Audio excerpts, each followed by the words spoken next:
with how long they live. He's always got a project that he's working on. He's always got some 5-year plan about how things are going to be with the Smith Creek or this or that, but he's always scheming something. From his early days on the show, in which he was still learning the ropes from his legendary gold mining grandfather, to the days when he achieved unprecedented success as the face of the Gold Rush gold mining franchise, here is how Parker Schnabel finds the most crazy gold mine in the Gold Rush history.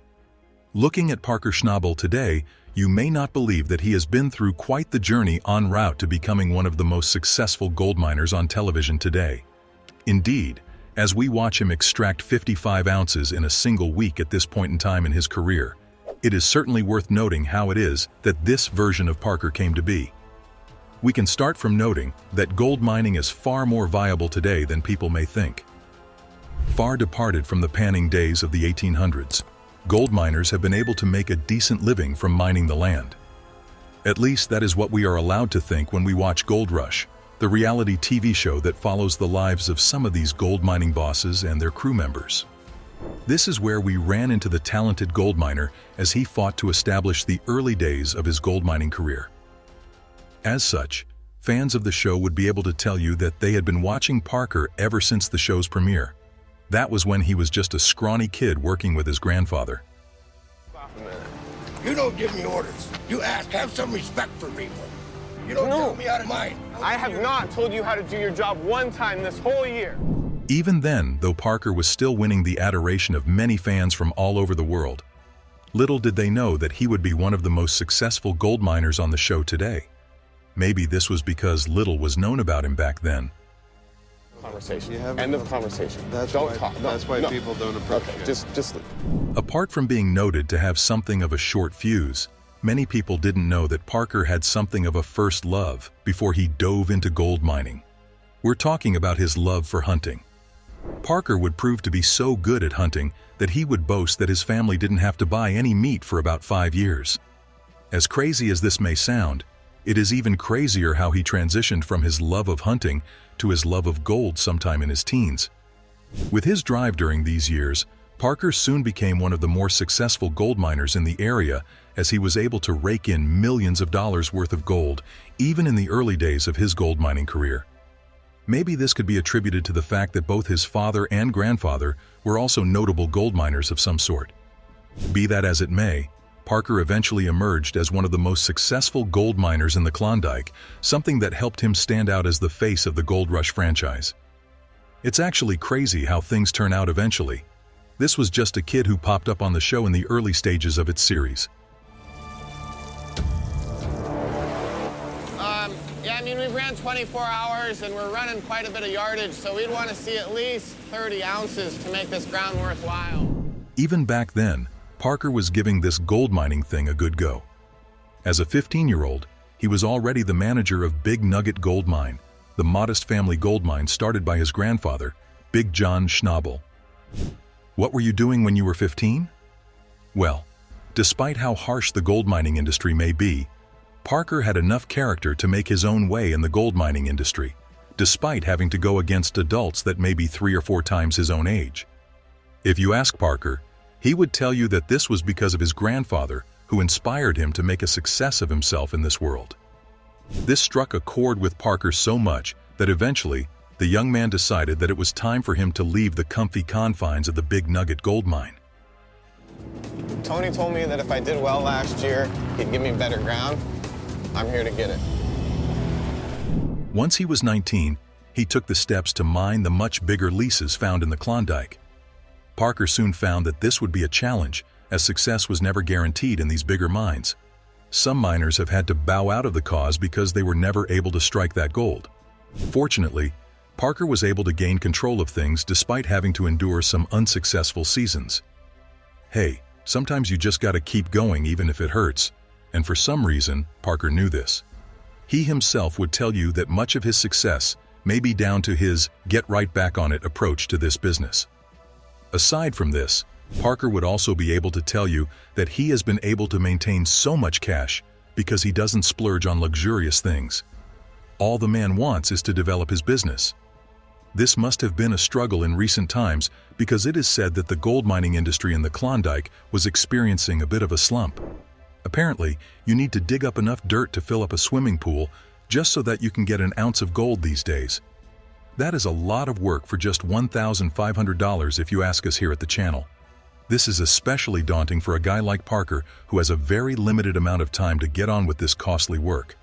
For example, it is believed that Parker spends about $2 million on diesel every year just to keep his mining endeavors going. Lord knows how much he is spending on other things just to maintain his gold mining business.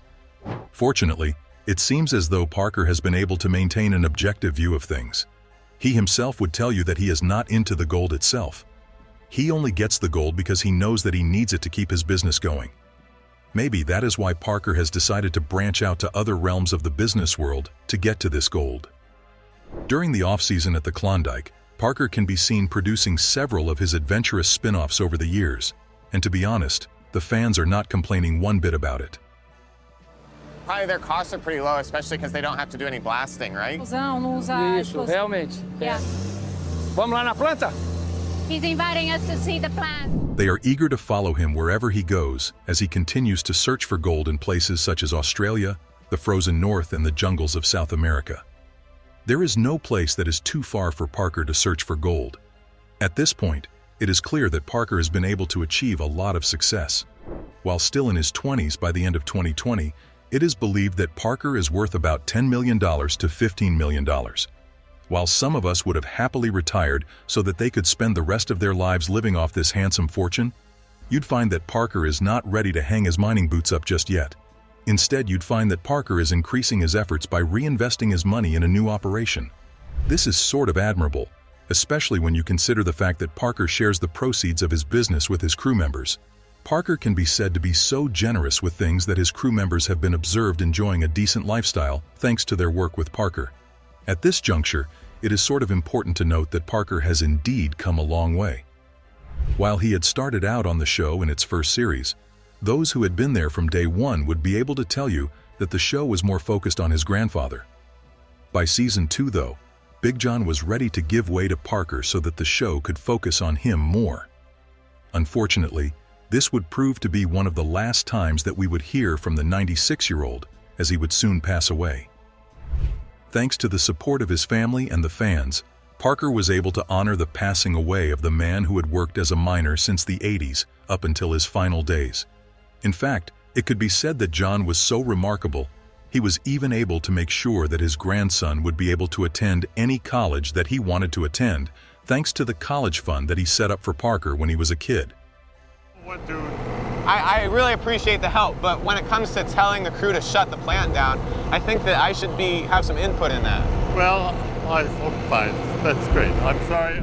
However, knowing Parker, we cannot be surprised that he used that money to set up his own mining company, who had time to go to college to read books when he had all that gold to find. By season 2, Parker was able to find about $55,000 worth of gold, and since then, he has never looked back to wonder how things may have been if he just went to college. This could be one of the most profound experiences he had while working as a gold miner. During a college meet and greet, Parker informed some students that the biggest gold nugget that he ever found was about 1/4 of an ounce. While this was worth about $400 to $500, Parker went on to reveal that it was actually rare to find massive nuggets of gold. The days of finding massive gold nuggets are long gone. It was only Big John, and maybe even his own father, who could tell you that they were consistently finding 3 to 4 ounce gold nuggets. It makes you realize how good Parker is at gold mining. Even though the gold seems to be much smaller these days, he is still able to surpass the success experienced by his father and grandfather. Heck, he's probably one of the most successful gold miners of his age in this generation. This has undoubtedly helped him become the face of Gold Rush. With this, Parker was able to get more opportunities. That is why he has been able to gain some more camera time with all these spin-offs we see today. For example, we all know how he went out on his own, on the spin-off Parker's Trail. Sure, he has some cast members such as Rick Ness go along with him, but it seemed that Parker needed some time to himself because he was having some issues with James Lavelle, one of the long-standing cameramen on the show. Unsurprisingly, it may be best for this schism to occur. As the cast and crew members could tell you, Parker still has the remnants of that short temper that we spoke about earlier in this video. Heck, the fans saw it too. Despite this clash, Parker can still be said to be a pleasant character, as there is something about searching for gold that brings out the best in him. Where were you panning at? It's right over there.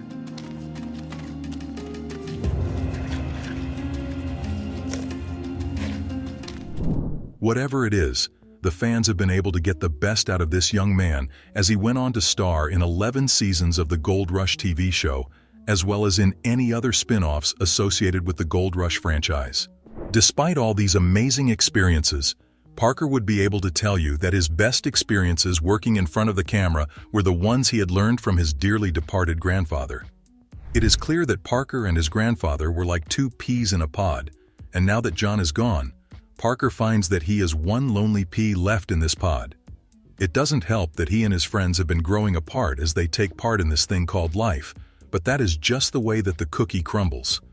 With this, Parker has decided that it may be best for him to just continue chasing his dream. Maybe with this, he can make Big John proud. Thankfully though, Parker was able to make a connection with Ashley Ewell, the woman who would prove to be Parker's girlfriend. Thanks to her addition to the show in Season 8, we were able to witness a new dynamic in the show. Unfortunately, this would not last for long, as by Season 9, the pair would go their separate ways. Although Parker would blame himself for the failure of the relationship, he was able to continue with his work. In fact, in time, Parker would be known for his leadership qualities as well as his mining expertise.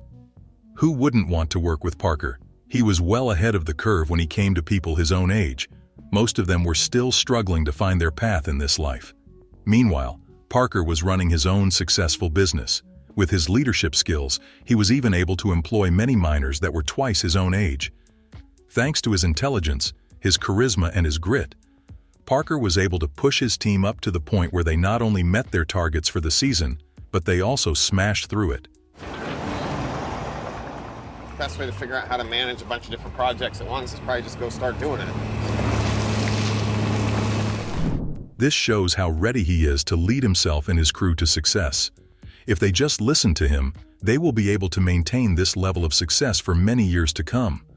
Parker would prove to be such a high-functioning human being that he would even be able to achieve success outside the reach of mining sites and the cameras that follow him around as they shoot this show in the US and Canada.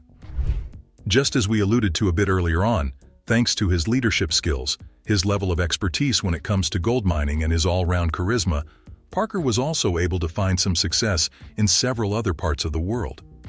He could boast of being able to diversify his knowledge of the gold mining industry all over the world. Now that is someone who is serious about gold mining. Parker revealed that he did this because this would guarantee that he would continue to make money selling gold, even despite how volatile the gold mining industry could be. It is interesting how it seems as though he has remained so level-headed. How could he do so despite all the success that he has been able to achieve in the last few years? Never will you see him splurge on some of the more frivolous attractions that most people indulge in. Instead, all he wants to do is invest in his business while also supporting his team. Understandably, Parker believes that his humility was born out of his own personal experiences that he would share with his audience, who would only have more admiration for him after this. Apparently, one of these experiences occurred when Parker set off on what could only be referred to as his most nerve-wracking mining adventure. Well, that is what he believed it to be at the time. Yeah, there's some gold there. That's very good. I'm shook. You see, this occurred when the season got up to a bit of a tense start. The team was becoming increasingly alarmed when the first 5 weeks of the season went by without the team finding any gold at all. Not even a speck. As you can imagine, this was a bit of a financial threat to Parker and his gold mining operations. Let's also not forget that this was also when a $15 million investment in the untested Dominion Creek took place. Following this financial gamble, you can see how everyone was tense. This was especially the case when they decided to set the lofty target of extracting $160 million worth of gold from the land. As difficult as this must have seemed for Parker and the team, Parker was able to keep things together long enough for his leadership skills and gold mining expertise to help him take control of things. Once he was in control, he decided to refine his mining techniques so that he and his team could optimize everything that they had in their locker so that they could get to those shiny nuggets of gold that were waiting for them in these mines. This relentless pursuit for gold showed us that Parker was not only a great leader, but also a person who seemed to have a deep understanding of mining dynamics. Who wouldn't want a leader like that on their side? Thanks to Parker's refusal to allow their initial setbacks dictate the pace and outcome of the entire season, Parker and his team found that their efforts gave them the payoff that surpassed their wildest expectations. At the end of the season, Parker and his team saw that they were able to extract about 7,381.1 ounces of gold from the mines. This was worth a little more than $11 million. As great as this is, Parker still went on to break many records in the gold mining industry as the years went on. With this, expectations for Parker and his future have been set on a high pedestal, and perhaps rightly so.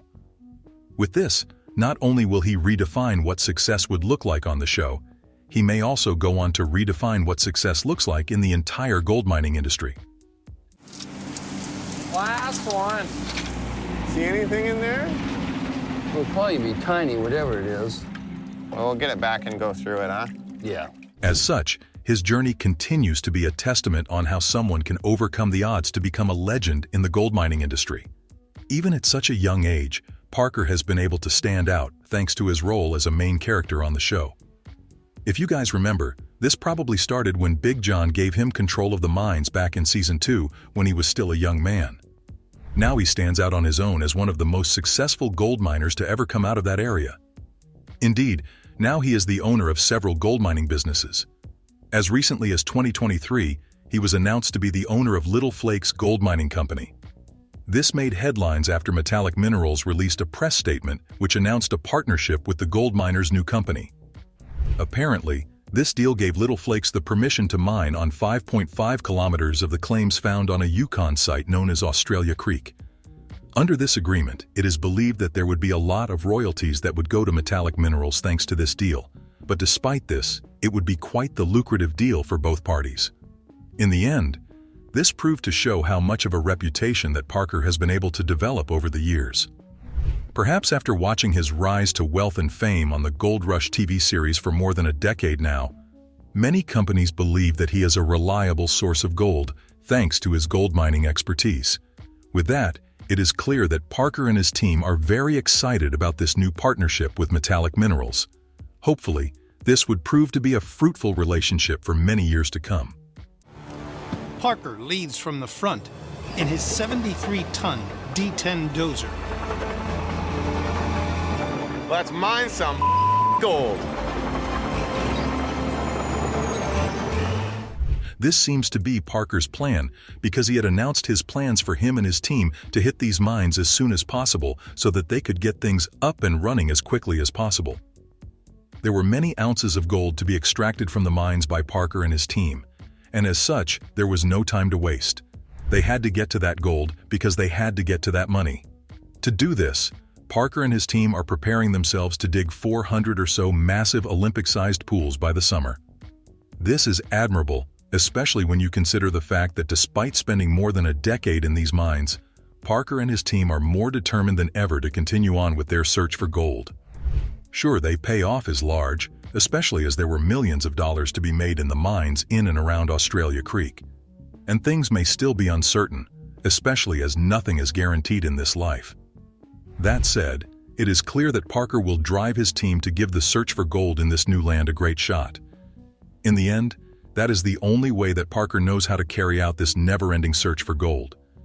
From his early days on the show in which he was still learning the ropes from his legendary gold mining grandfather, to the days when he achieved unprecedented success as the face of the Gold Rush gold mining franchise, here is how Parker Schnabel finds the most crazy gold mine in the Gold Rush history.